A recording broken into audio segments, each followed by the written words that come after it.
Well, hello and welcome to the latest episode of the About Small Business podcast season 2.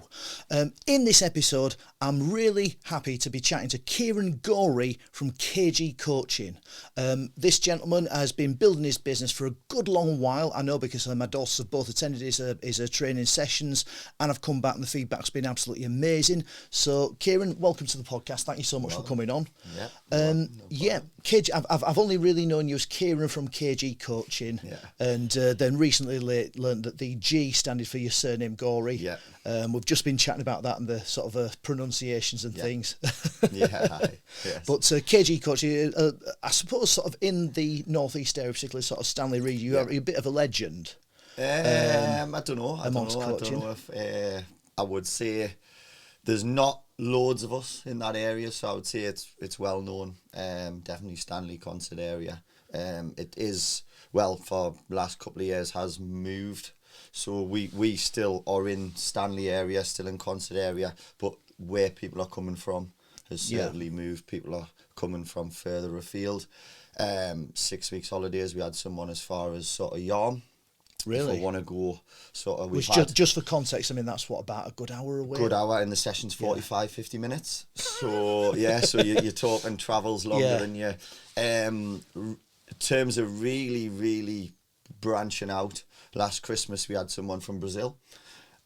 Wow. So someone new that we knew in sort of my local area, our local area, and then they've come over to visit. Word of mouth, and we've had someone from Brazil, so that was over the month of December. Previous to that, we had somebody from Dubai, so we've had a couple of interesting. Wow, that's something I didn't know. Obviously, we've had a couple of. That was more just a couple of camps, and then they were over on holiday. Again, one of my friends who I knew was a relative, so they've come over for camps. But certainly the one from the lad from Brazil was sort of 2-3 sessions a week in December, so very different. He wasn't sort of used to sort of team football. They just had a hub, and everyone played sort of very skillful, very individually skillful through street football and playing and just. So in some ways you learnt a lot from them. In that respect. You learned a lot from him, and I mean he absolutely loved it because he's seen it as sort of. It's private coaching. Yeah. This is totally different to what happens in Brazil. So it's definitely an eye opener for both of us, to be fair. Yeah. I think that's the crucial thing with coaching, isn't it? Because I mean, obviously, in many ways, certainly from the point of view of my own children, I'm dreadful at football. I've not really got a massive interest in it. I've got to be honest with you. I would send my kids to someone like yourself purely really because you're going to be able to give them something that I can't in terms of that coaching, that guidance. But I think what a lot of people don't necessarily appreciate about the coaching is it's not just about the tuition. No. It's about a hub where you can kind of, where those kind of skills come to be shared. Yeah. I think I think like anything, it's a product. Yeah. You're selling the product, so I think it's about what you're offering, everything. So like parents having a good relationship with them, positive relationship with them, to then, like you say, for their children to then come and attend the sessions, parents to come and watch the sessions. So it's quite an open book. They're seeing what we're delivering. Yeah. So it in that sense, it's positive. They can see progression.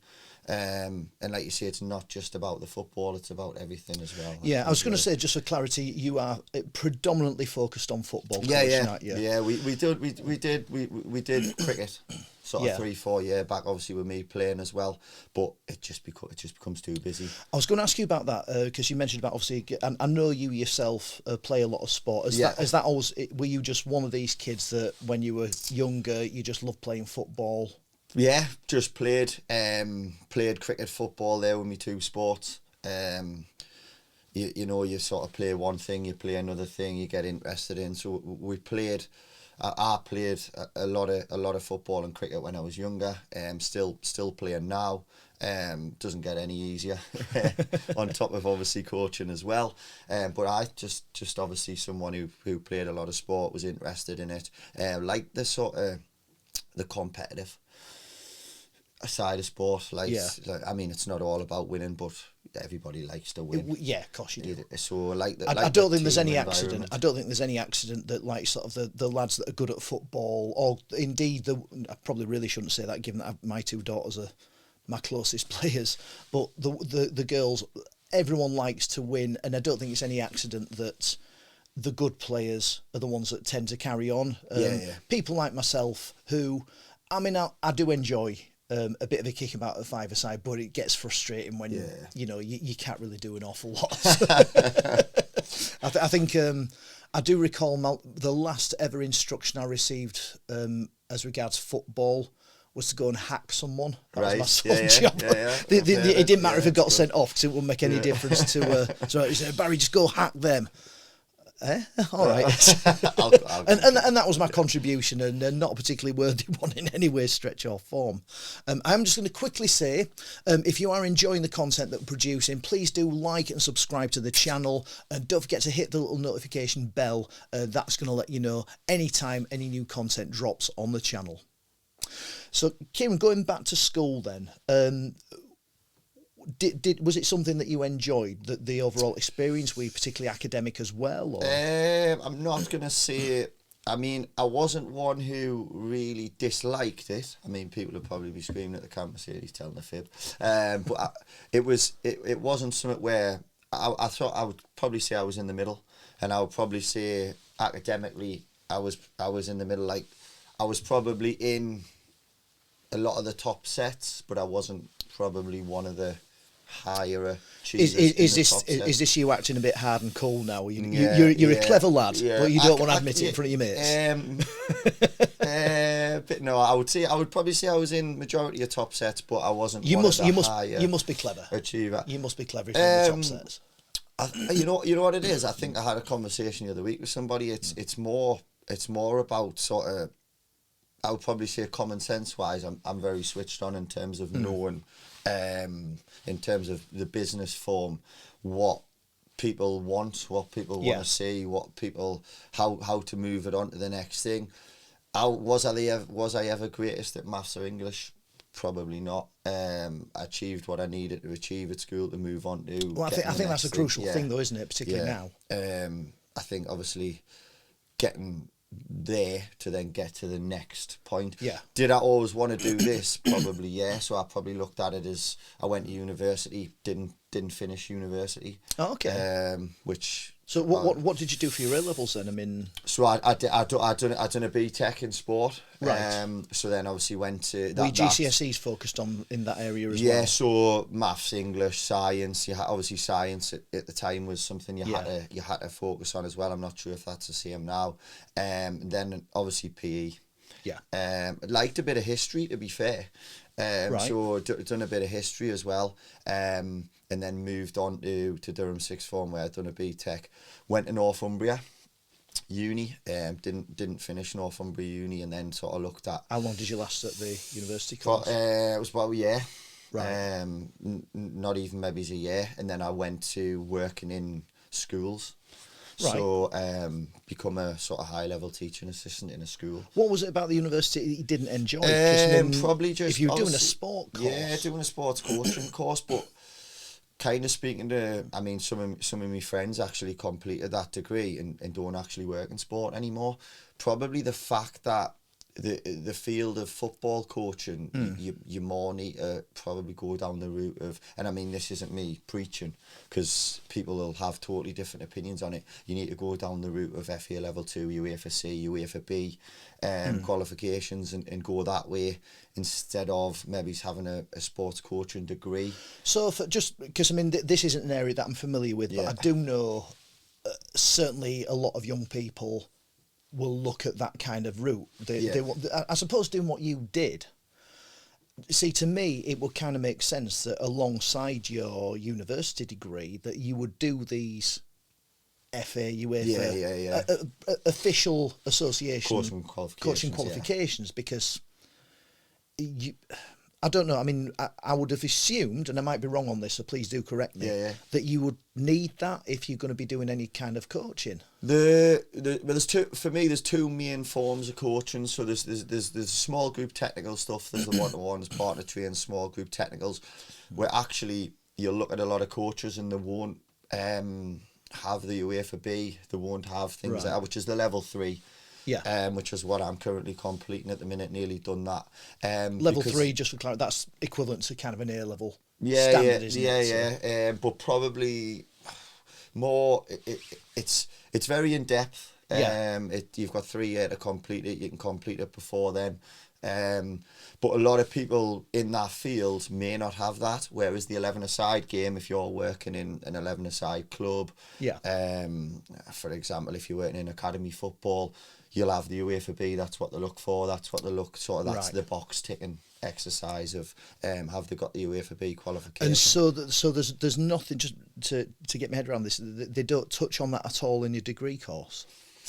I wouldn't say it's. I mean, for me, if I'd have went down that route, you're probably looking at maybe becoming a PE teacher. Right. Okay.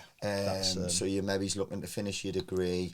You've got a sports coaching or a sports development or something like that. You then maybe go and do a set course, a PGCE or something like that, and go into teaching or something like that. I find it, just as you're saying, it's not something I've really thought about. Obviously, my route, my direction was totally different to yours. Yeah. But just it's fascinating, just as you're telling me this, because obviously I'm learning a lot about these 2 available routes. Yeah. Certainly potential routes that my daughters could have taken, and a lot of young kids will be looking at that. And it just strikes me as bizarre that you've got, I suppose, almost the sort of the private coach in terms of what you're doing, or the PE teacher, and why they're not pushed together almost into the one. Certainly at the university, I mean, I can understand it. Say, for example, if it was, I don't know, someone like me who had a love for football, just decides midlife crisis, I want to go be a coach and I'm going to get my qualifications, or I've maybe done a little bit of coaching for the kids' teams or whatever, and thinking, I've really enjoyed that, I want to do something for me, I'm going to go get these qualifications, which means that I can do the coaching, I have some credibility. But it just strikes me as almost ludicrous that at university they're not saying, right, we're going to get you, by the time you finish this course, you're going to be in a position where you can do your PGCE teaching qualification, but you can go that route, or we've taken you down, we're giving you the option to do these additional qualifications alongside the degree course, because surely there must be quite a lot of overlap. We've got, I think as well as, I think that there is links. I think going back to one of the coaches who works for myself, she's currently completing a university degree, and I would never. It's not something where I'm coming and saying it's not worthwhile, because it's circumstance. No. I mean, and just to be clear, that isn't coming across. I'm just fascinated that that I suppose that an academic institution isn't kind of looking at what's going on at grassroots level and thinking about joining a few dots, because it's. I mean, anyone that's sort of doing a year and then dropping out because it's not for them, but then ending up in that field. Yes. I'm reluctant to say that the course has failed, given that you have mentioned the name of the university, but it's not great. If you've gone on a degree course, you've been setting what you want to do, and I think focused on what you wanted to do, which a lot of university kids aren't. No, definitely not. And then you've decided, right, okay, that's not for me, but then you still end up in a field that course was supposed to be moving you towards. Yeah, it's experience, it's circumstance. I've obviously a lot of people who have done it and then haven't ended up in the field. So then you're always second guessing. Yeah. Is that going to be something where, is that going to be me? Yeah. Am I going to complete this, and am I not going to end up in the field? I kind of probably think what I thought was, am I going to be in a better position by completing a university degree and then setting up a private company, or am I going to be in a better position by gaining their experience sort of in field by working in the schools, working with members of staff in schools, Yeah. getting the experience that way, and then obviously looking at my options after that. And I thought, well, actually, you know what, I'm probably better in the school, in the school environment, because one of the schools I've worked in, I'm actually still working out of that school to coach. So that's obviously a great link. And then obviously with sort of Beamish Football Centre as well, working from there. Would that have happened? I don't know. Maybe has that been a bit of coincidence? Has that been a bit of luck that I've ended up working there? It's one of them. I think obviously you've just got to find out what best suits. Yeah, absolutely. What best works for you. Are you going to be in a better position by doing your FA courses, going down that route? Are you going to be in a better position by having a degree?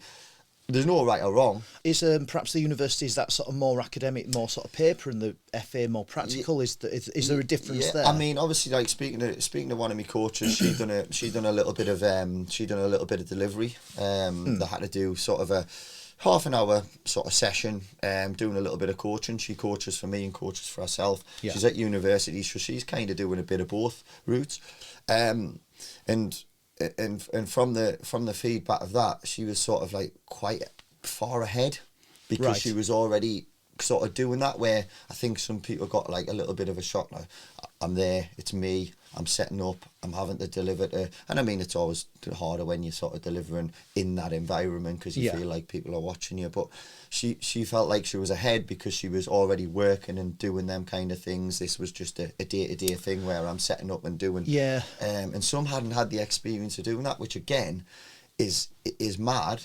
considering you're there. You're actually this is in 2 or 3 years' time, you are going to be qualified in a certain field, and still within. I mean, it's first year, but still within your first year, you're feeling that sort of little bit uncomfortable nature to deliver.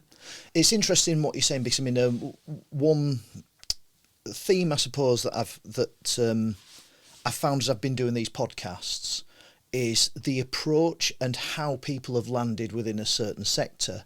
And certainly, I think it's purely by dint of the people that I've been speaking to, but I know certainly one of the fitness coaches, he was finding that he was learning practically. He started off training his mates. Yeah. Another gym owner, Paul. Yeah. Paul Ree Henderson, who is starting off doing his thing on a football field, and then gradually sort of building up from there. Yeah. And but Ross Thompson from RT Fitness, I mean, one thing that was quite significant and that sort of just hit home with me is the amount of information that's available online. Yeah. And I mean, you look at either of those guys' Facebook pages, and you can see that what they're doing, very successful. It works. It's they're taking the clients on, and it works, and it doesn't. And I think, to be fair, you need something to establish credibility, but once you've got those results, that supersedes any degree. Yeah. But I think it's interesting now, and as I say, part of my motivations for starting this podcast was to get better with video skills and things like that. And I think what I'm finding, and you're kind of backing this up, is actually doing. You're learning far more than just sitting. Obviously you need some degree to get you out, but once you know what you're supposed to do, actually getting up and doing it makes such a big difference. Yeah.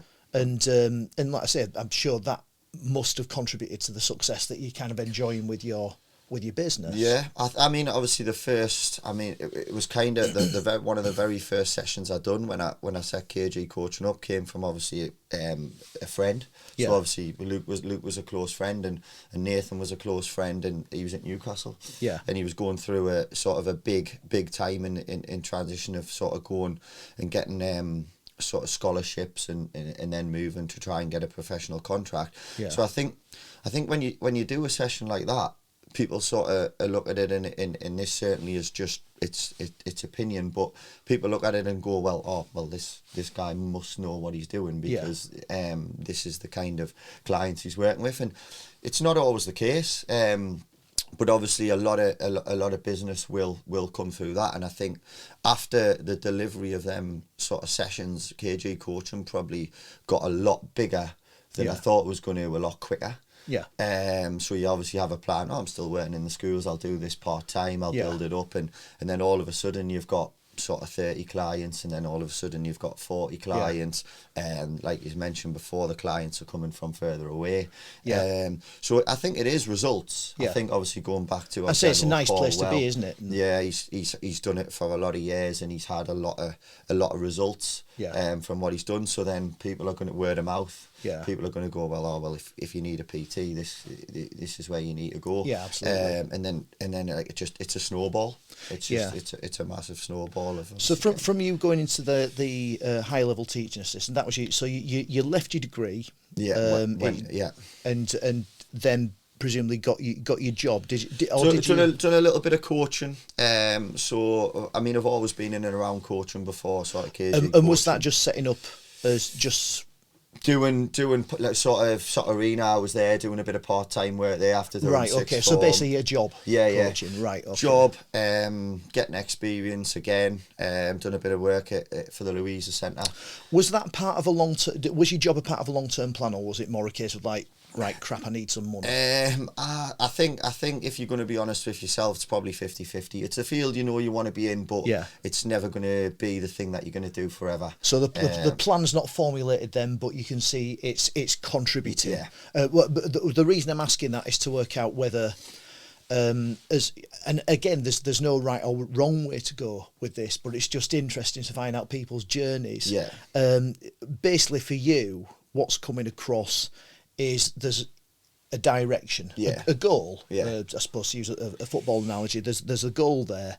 You're not quite sure how you're going to get there, but each step you're taking, you know it's going to help. It's going to, you know you're going to progress that one step further, which I think is probably a great way to be for anyone that isn't 100%. I mean, some people. I mean, I was chatting to a guy the other day. He's the first person I think I've spoken to, which is interesting, that's actually written a business plan. That's not something that, like, I mean, I know certainly if you're talking banks, big money, and certain types of businesses, you're going to need to do that. But the focus I'm wanting with this, like I say, you will notice that, I mean, on any of the podcasts, I'm not really asking people about money. I'm not interested in that. It's because I'm more interested in passion-driven businesses. You've always wanted to work in this field, and I think that's what's fascinating. It's like, I want to do this. This is kind of how I'm going to make it happen. And you carve a life, I suppose, that works out really well for you. Which is great. So for you, it's a step by step sort of. I know I'm in this. I know I'm on this path. I'm on this journey, but there's no sort of written plan to establish a world dominating coaching business at this stage. No. Right. No. So you've had a few jobs, and at what point did you think, right, the teaching assistant could be a good way to go? Went into through working at the Louisa Centre. I got again probably a bit of luck, really. So what they done was they sort of give you the jobs available, and the schools available to work in. There was a school available at the time to work in, which was actually to go and deliver a little bit of football and a little bit of cricket, which fit perfectly for me. The other major perfect fit for me at the time was I knew the head of that school very well, who used to be my district coach, etc. for football. So I knew going into there, there's a little bit of a sort of head start. And then from there, he helped me out massively in terms of saying, well, you're doing this little bit of coaching here, you're coming in, you've got a good sort of relationship within the school. Have you ever thought about doing a teaching assistant qualification? And to be honest, I was quite open and honest and said, you know what it is? No, I hadn't. So ended up doing it. Got through that, and in the end of it, I was lucky enough where he actually offered us a job. Within the school. You can't underestimate the power of that sort of networking and contacts. But even people, like you said, just people that you might meet by chance. And it's it's great. And I think it's interesting that you say luck as well, because I know certainly a lot of people are really reluctant to attribute anything to luck. They're determined that everything's their hard work, but these chance meetings. There's got to be a few breaks. I mean, obviously, I'm always honest to say that if that job hadn't have come up there and then, would I have went to that school? well, you wouldn't just probably go to the school and say, look, this is what I'm offering, and you wouldn't get in. So had that job and not come up, would it have been the same? Who knows? So I probably do think that was sort of right time, right place, kind of thing. And then obviously I was like, well, I'll take that one on because it's a bit of cricket, it's a bit of football, so it's going to be quite easy for me to deliver.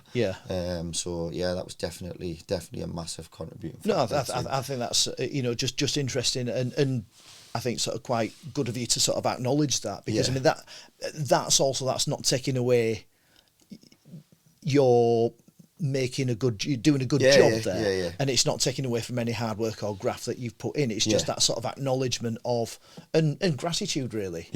For that opportunity. I mean, obviously, again, he was probably going to. I think at the time he was going to do another year, and then he planned to retire. So he looked at it as a perfect sort of. He was massively into sport as a head.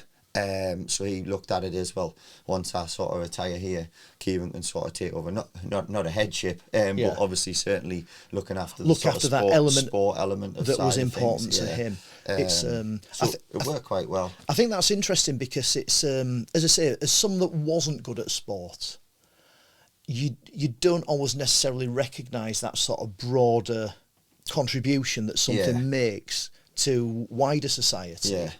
And it's been interesting, as I say. I mean, for myself, I've been a musician, and it's always been really beneficial to me to be playing in a band with someone that also is involved with the sports side of things. I mean, when I lived in York, I was playing in a duo with a guy who was big into the football, and we'd get gigs, and that club, had sort of adopted us as their sort of mascot band, as it were.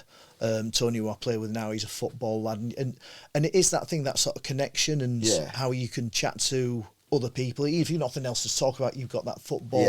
And it is interesting. I remember, like, sort of my daughter started playing, I was chatting to their coach Richie, and just saying it's something you miss and perhaps kind of take for granted. And it's just interesting with you mentioned about that head teacher, recognising that and thinking about that sort of wider contribution that sport makes to society. I mean, what are your thoughts on that? I think, as you mentioned before, if there isn't nothing else to talk about, you do come back to it. I think for me, working in schools, it's never going to get you through an Ofsted. For those who know that, but it's massive to the kids at the time. It's if you ask. And I mean, again, it's an opinion, but if you go in and you ask the majority of children, it might not just be football, what they look forward to, they say PE. They say getting out of the classroom, they say going and doing that PE. I think if you go to sort of my weekly sessions, my football sessions, you speak to parents, what are they looking forward to? Well, it's getting there, doing the session, and even just on a weekend. I think just on a weekend, people look forward to that Saturday. I certainly do, where it's like we've got a game, or Sunderland's playing, or it's something like that, where and it is definitely a wider thing, where you get a lot of friends through sport, that you sort of. You have different friendship groups, but you get a lot of friends through sport. You get a lot of teammates, and I think it's massively important being in them dressing rooms. I think with sort of experience of, and that's why I've always said I'll play as long as I can. Because then when you're sort of passing the information down, it's being in that dressing room, and it's winning. It's losing, it's setbacks, because you'll have them. One week you'll think you've cracked it, and then the next week you're thinking, we're a million miles away here. It's having that sort of, I guess that sort of, it hasn't been great this week, we'll put it right. Wednesday we'll put it right, Saturday, and we'll put it right Sunday, and it is sort of definitely that, and you know what it is. People say it, but you do live and breathe it.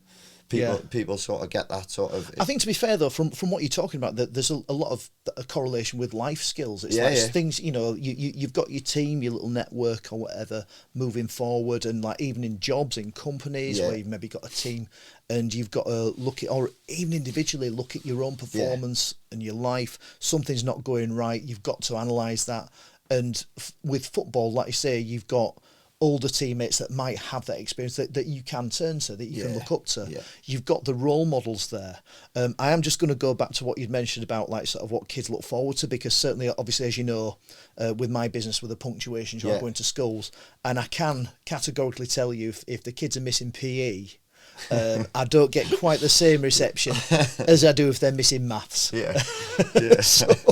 So I will absolutely agree with that. I mean, unfortunately, again, it's I'm very lucky as far as I do something that once I've done what I've done, the reception's great, but it's you've got I'd rather go in on. There's certain subjects I'd rather kids miss than take the PE away from them. And again, I think the other thing is like with a number of pupils, because you were talking about, I mean, you were, despite your own modesty, you were clearly fine academically. That wasn't an issue to you. But I think it's also important to recognise that you've got your children who aren't going to shine academically, but maybe then get their opportunity to shine on a sports field. And I think that's why it's important, because the academic kids also need to understand that, you know, they don't need to be good at everything. And I think it's, you know, and it's just that sort of value in everything, giving everyone as much as an opportunity as they can. 100%. To shine where they can. And I think that's another really important part of sport. To do that. I mean, I know, and I mean, mentioning no names, I know players that I've worked with that have went on and have done amazing to get where they are in the game, and they'll be the first one to say, I hated it, absolutely hated school. I had private tutors, I had this, I had that, but it just wasn't for me. But then have went on and sort of scholarships, professional contracts, made appearances, and have been, you know, and I mean, difficult, and are still on that journey, but have been really successful through that field. Obviously very difficult to get to a professional contract, but totally got to sort of 16 at school life and sort of went, thank goodness for that, that's over. I can go and concentrate on my scholarship now and do what I want to do. So, and I think that's fine. I think that's fine. It's like, you know, it's not for everybody. I mean, it's obviously, I think schools have a duty to at least aspire to be for everybody in like sort of a catering. And, you know, like the head teacher that gave you the opportunity and sort of knew that bringing you in would be a positive influence on the school. Which it clearly was, and, you know, and obviously helped you as well. So I mean, in sort of moving on from there, you're a high level teaching assistant. I've come across you. I've heard people talk about you, and like I say, I became obviously aware of your reputation before I actually knew who you were, and that positive influence was there. How did things sort of what direction did things take from there? So you're HLTA. So HLTA, then I set the business up as a part-time venture. Right. So started working with players, and like I mentioned before, were you officially like sole trader or? Yeah, so sole trader. Worked, I mean, for a long time, to be fair, I worked by myself. Because I just thought it would be easier, and then you've got to obviously find people to sort of have that same drive and same passion as what you've got. So yeah, worked and sort of balanced it. And then as things, like I say, blew up quite quickly and moved quite quickly, sort of realised that I couldn't continue doing both paths. Right. What do you think caused? Because you say it blew up quite quickly. What was the main thing in your view, looking back, that caused? Word of mouth. I think obviously getting. I think the results back to the results basis.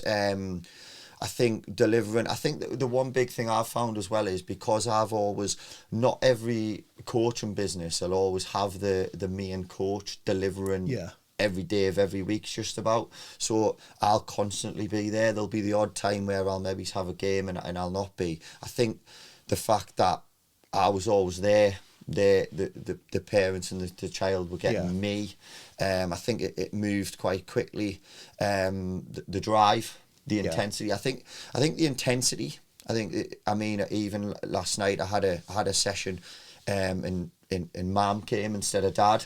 Yeah. And she was like, it's fast, isn't it? Like the intensity level is this 45 minutes, 50 minutes, like, with a very good player. He was actually he's a really, really good player, playing at a decent level. She was like, it's fast, it's intense. So the intensity, what parents can see that the child and the children are getting out of it. Obviously working with, again, mentioned before, that sort of player who's maybe's there. Yeah. And people are seeing that. So they're thinking, well, could my child get to that? Yeah. And I mean, it's not going to be. I mean, I think I seen the other day a stat of how many people actually make professional football. I don't even think it's 1%. Yeah. So it's crazy, but just that drive, just the sort of intensity of things. Me sort of, again, living and breathing it, and definitely doing that. I did wonder, because obviously we know each other on a personal level due to my daughter's playing, and what I was interested in was, I'm aware the women's game's been there for quite some time, but obviously with the Lionesses doing so well, and that sort of coincided, I think, with sort of my daughter's getting involved a couple of years before, and I know that you've got quite a lot of female players that you've helped. Yeah. And I've also noticed, because I've seen an awful lot, there is still a number, I think probably guys my age, that are maybe feeling almost threatened by the female game. And I've noticed that you've been quite vocal in your opinion about that, and you just the whole, you know, it doesn't need to be an either or, you know, everyone can coexist. No, it doesn't. Like, for me, people love a world of comparison. Like, people love to compare, and I just think, I mean, obviously I've worked with players in sort of the women's game who are playing it at a high level. Some of them have worked for us. It doesn't need to be a comparison, and actually the last thing they want is a comparison. Yeah. Because it's not a different game. Like, it's the same game. Yeah. Maybe it's just played slightly differently. Technically, them players are very good. Yeah. Physically, are they going to be? And I mean, this isn't controversial. No, I don't think it's controversial to suggest that. Are they going to be physically? Is it going to be the same? Yeah. No. That's it. But technically, they're very good players within their own. I think right. Even focusing on the men's game, you've got. I mean, say someone your age isn't going to. You know, the team that you play with against an over 40s team. That's not a fair comparison. No. And that's just a reality, and as you say, I think, you know, people are mindful of that. Just not wanting to be offensive, but it's not controversial to say that your average male football player is going to be physically faster and stronger due to muscle structure and density than a female player. Yeah. But I mean, what did occur to me, and it's when I've probably been to as many female football matches as I have male football matches. And as a casual observer, it's very different with the male matches. There's a lot more sort of testosterone flying around. Yeah. With the female game, what struck me, and this was what made it to me better, and I'm not saying that it's better technically or that the players are any better. It's just the experience I enjoyed more. Yeah. So just for clarity, is that as someone that wasn't a sports fan, I felt I was able to enjoy it rather than be sat with someone that does live and breathe it, telling me I don't know anything about it, I don't play, so what do I know? And I mean, I'll still argue the toss anyway, I'm just that kind of bloke, so that don't bother me as such. But it was just a more enjoyable experience to be sat there, families, little kids there, knowing that it just felt safer. You'd not got that edge. You're thinking that it's going to kick off, people shouting and swearing. And, you know, sort of worried that there's going to be someone kicking off or punching horses when you walk out the stadium. and it's just something that's interesting, comparing that to when you watch sport abroad. Like I say, I've seen you know, like baseball matches, you know, sort of rugby matches even. It's you've not got that reputation that the male game has got, and which makes it a little bit more family friendly. I know the male game's moving sort of a little bit more in that direction. I think again with comparisons, there was a stat the other day that I read. It was actually the number of arrests in men's football and the number of arrests in women's football. And that's correct us wrong, but I think it was actually zero right. in the women's game. I get that. Like for me, I think with the women's game, the very first actual female player I worked with at the sort of high level of the game was a girl called Molly Sharp. Right. She was at Durham at the time. She actually ended up working for us. And her, what, you can strike all the differences, but her mindset in the session was unbelievable. The willingness to sort of not want to make a mistake at any given time. Yeah. The intensity.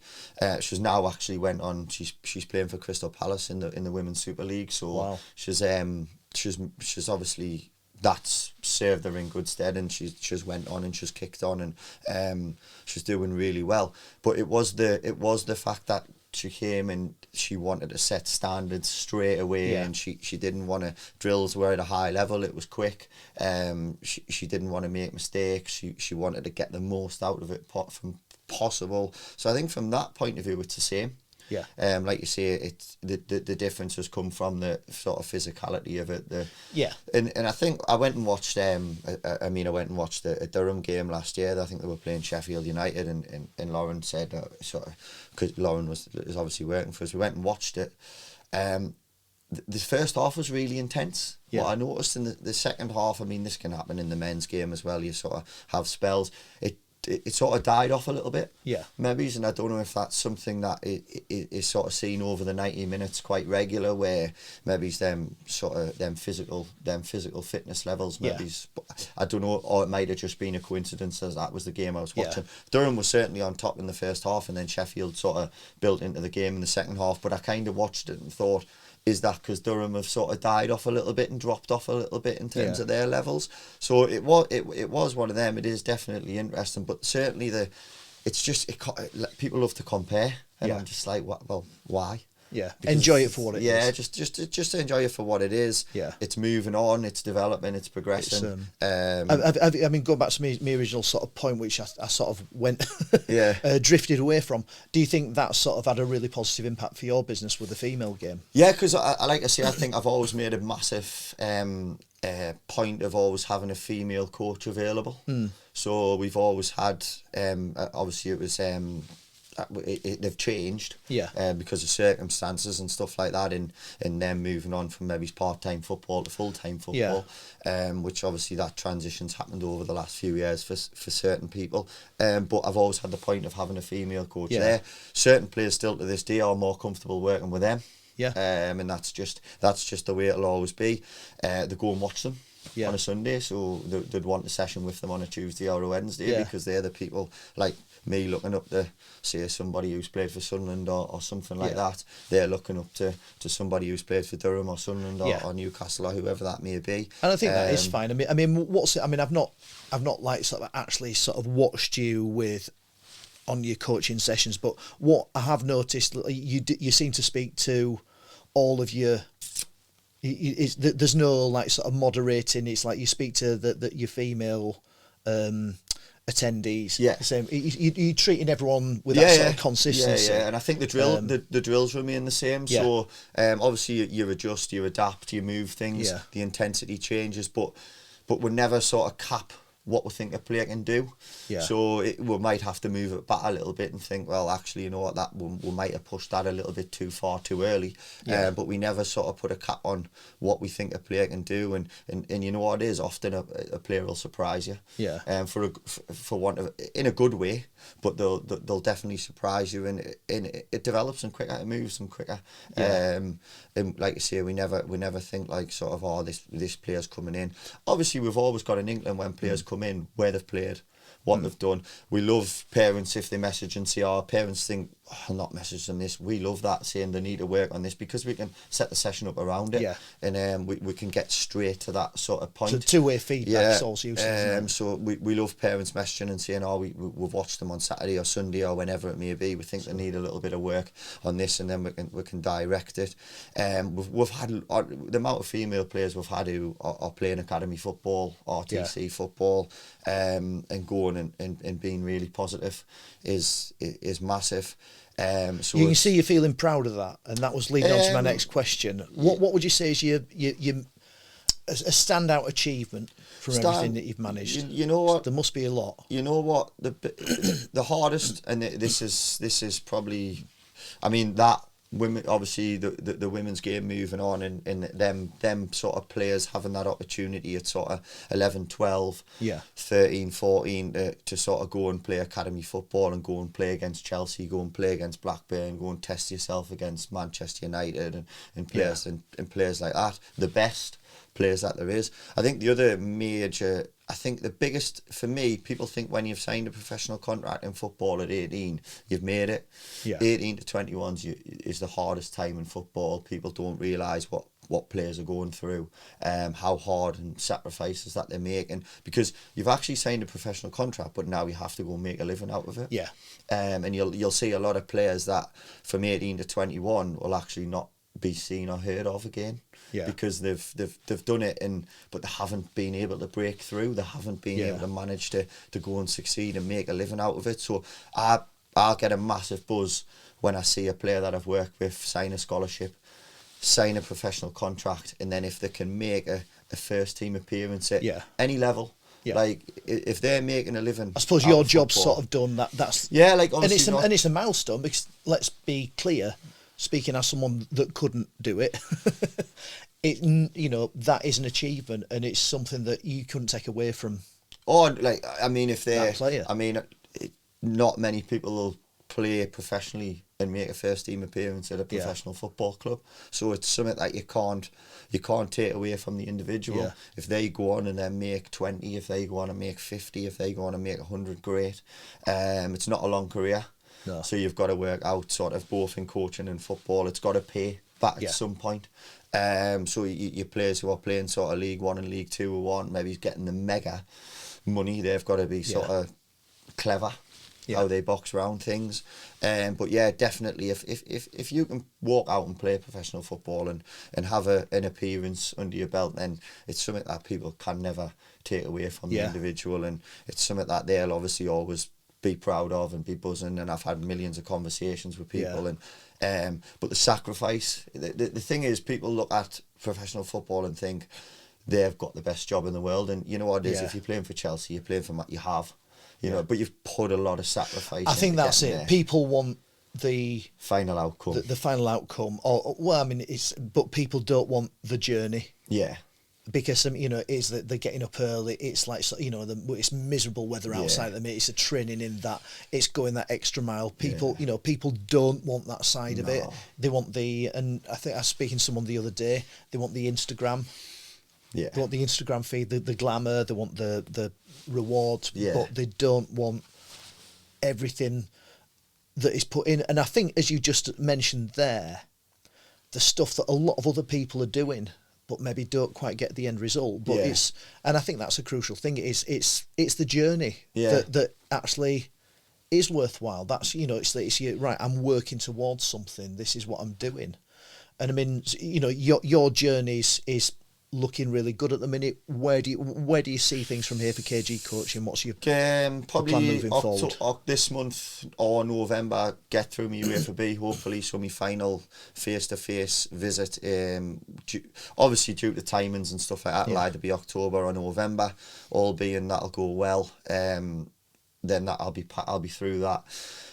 You know what it is? It's open and honest. It's very difficult for me to now move away from KG Coaching because it's full time. So a lot of academy jobs and stuff like that, you would have to go in in a part-time environment.